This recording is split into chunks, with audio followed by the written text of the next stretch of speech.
কষ্ট যদি ওই দিন রোজা রাখো, এবার বড্ড মুসিবত এসছে গো, 3টে করে রোজা করতে বললো। কবে থেকে মানুষ কবে থেকে? বলে ওই দিন থেকে। ঠিক আছে কদিন? 3 দিন। সবাই মিলে মুসিবত আসতেছে, 3টে রোজা করবে। বলো তো দেখি, 3 দিন পর নামাজ পড়তে হবে, ধারে বাড়া আসবে না।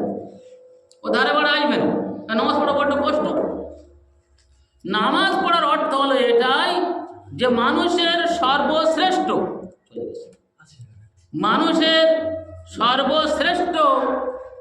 যে অঙ্গ সেটা হলো মুখ। মুখ হলো সর্বশ্রেষ্ঠ অঙ্গ।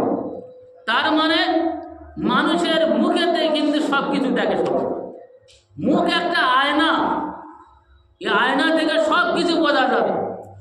একটা লোক চিন্তিত কিনা, দুঃখিত কিনা, রাগান্বিত কিনা, ক্ষুধার্ত কিনা, সব বোঝা যাবে, মুখ থেকেই বোঝা যাবে। এটা এক সুন্দর জিনিস আল্লাহ তাআলা দিয়েছেন। আল্লাহ রাব্বুল আলামিনের কাছে যখন মানুষ সাজদায় পড়ে যায়, তার অর্থ হলো এটাই, তার সবথেকে যে শ্রেষ্ঠ অঙ্গ সেটাকে সে মাটিয়ে বুলুণ্ঠিত করলো, মাটিয়ে রগড়াতে লাগলো যে আল্লাহ, আমার যাবতীয় মান সম্মান সব তোমার কাছে বিলীন করে দিলাম, তুমি আমার প্রভু।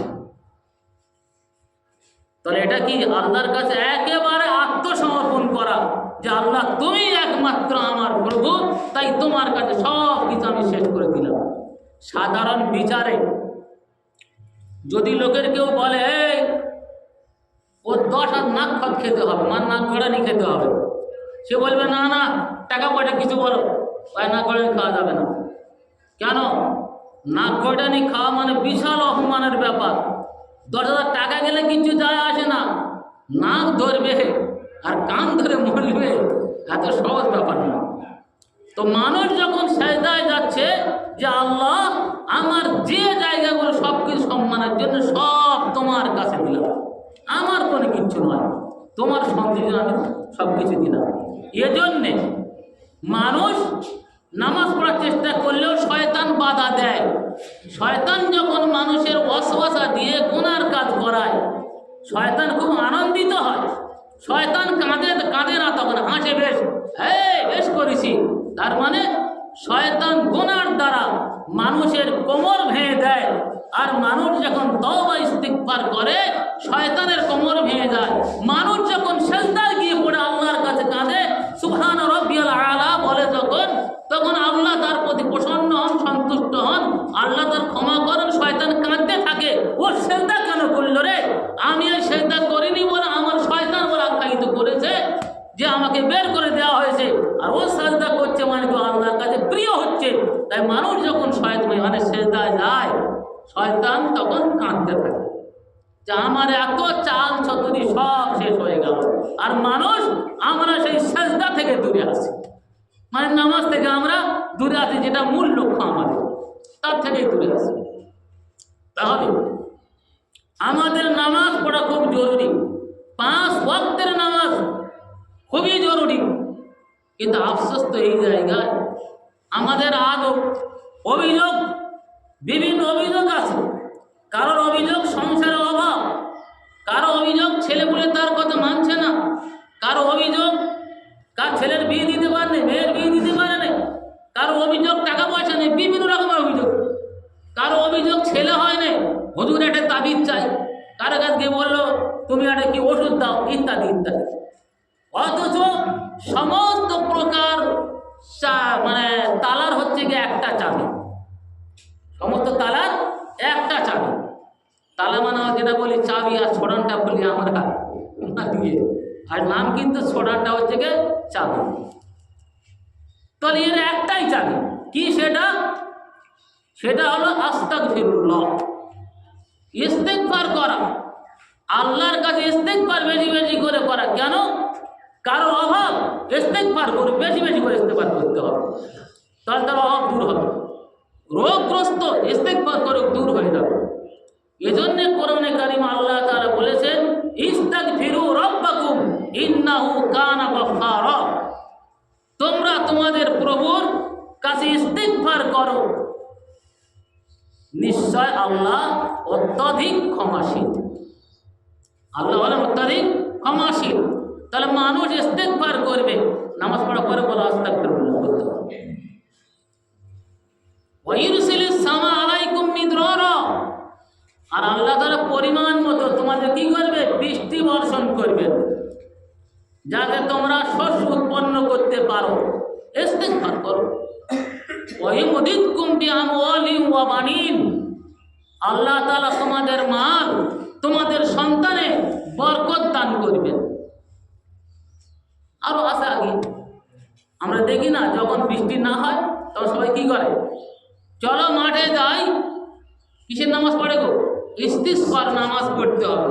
সেখানে কি পড়ায়? ইস্তিগফার পড়ায়, বেশি বেশি করে ইস্তিগফার পড়ায়, যে তোমরা ইস্তিগফার বেশি বেশি করে করো। তার কারণটা কি? গুনার জন্য মাফি চাচ্ছি, গুনার জন্য এগুলো আছে, গুনার জন্য মাফি চাচ্ছি। আল্লাহ প্রসন্ন হয়ে গেলে আল্লাহ তাআলা পানি দেন।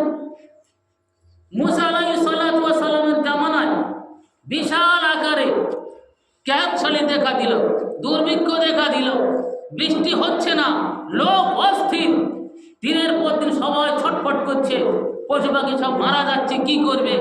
মুসা আলাইহিস সালাতু ওয়াস সালাম বের হলেন আল্লাহর কাছে দোয়া করার জন্য। মুসার কাছে সংবাদ এলো, মানে আল্লাহ তাআলা সংবাদ দিলেন মুসার কাছে, বললেন যে মুসা, তোমার এই দলের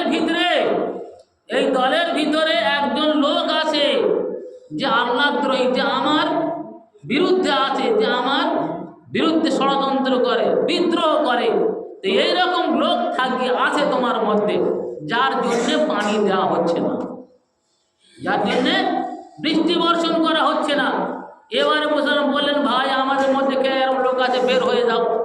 যদি এখানটায় কেউ সাড়া না করে যদি কেউ পেতে দেয়, আর যদি কেউ বলে গন্ধ আসতেছে কেন ভাই, এই পেতে ছুটকে উঠবে, কোন মধ্যে উঠে, সে জানে আমি উঠলে লোক আমার ধরবে, ঠিক আছে, কি বিয়াদ করে, তাহলে সে যেতে চাইবে না, কিন্তু সে চুপ করে থাকবে।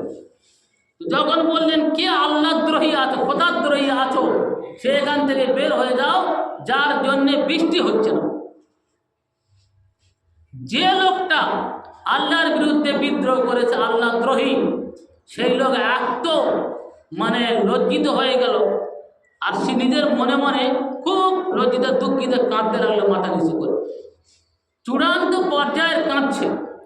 কিন্তু লোক তো বুঝতে পারছে না। কিছুক্ষণ পরে অবিরাম বৃষ্টি হতে লাগলো, খুব ঝমাঝম বৃষ্টি। এবারে আল্লাহর কাছে আবার মুসার ফরিয়াদ, আল্লাহ আপনি তো বললেন যে এই মজমায় এমন একজন লোক আছে যার কারণে বৃষ্টি দেওয়া হচ্ছে না, তা আবার কোন লোক তো উঠে যায়নি, তাহলে বৃষ্টি হচ্ছে কিভাবে? আল্লাহ পাক জানালেন, হে মুসা, যার জন্যে বৃষ্টি বন্ধ করেছিলাম তার জন্যেই বৃষ্টি দিয়েছি। যার জন্যে বৃষ্টি বন্ধ করেছিলাম তার জন্যে বৃষ্টি দিয়েছি। এমন তওবা করেছে যে যার জন্য আমি বৃষ্টি দিয়েছি। তা আমরা মুসলমান, আমাদের উপরে যে বাধা আসছে, আর চলেছে লাগাতার চলছে, মুসলমান কেন এরা ইস্তেগফার করে না বেশি বেশি করে? কেন এরা নামাজ বেশি বেশি করে পড়ে না? মুসলমান যদি নিজেদের আল্লাহর কাছে যদি হাত তুলে দোয়া করে, বেশি বেশি করে ইস্তেগফার করে, নামাজ আদায় করে, ইনশাআল্লাহ সব বাধা একদম দূর হয়ে যাবে। সামনে যত বড় চটান থাক না কেন, সব চুরমার হয়ে যাবে। কিন্তু ওই মুসলমান আজ কোথায় যারা এই কাজটা করবে? এখন আমরা সোনার লোক আছি। সব থেকে খারাপ আর একটা বলে আমি আমার কথা শেষ করি। আমি প্রায় সময় বলি এই কথাটা, অন্তত আমরা অধিকাংশ ক্ষেত্রে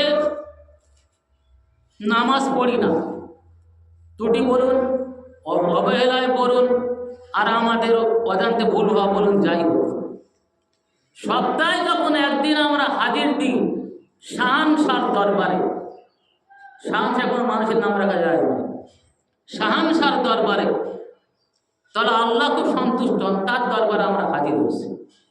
কিন্তু আফসোস এই জায়গায় আমরা নামাজ পড়তে যে ফরজ পড়লাম, আর আল্লাহর নবীর যে সুন্নাত, সেই সুন্নাত ত্যাগ করে কিন্তু আমরা নামাজ শেষ হয়ে গেলে শয়তান আঙুলটা তখন তুই পালা পিছন তো ছুট মার।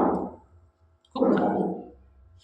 অনুরোধ করবো ভাই, বেশি বেশি করে ইস্তেগফার পড়ো, ফরজ নামাজের পরে সুন্নতগুলো পড়ে আস্তে আস্তে বের হয়ে যান, আল্লাহ কিন্তু দিতে সন্তুষ্ট হবে। তা নাহলে আমরা সন্তুষ্টি পেতে পারি না।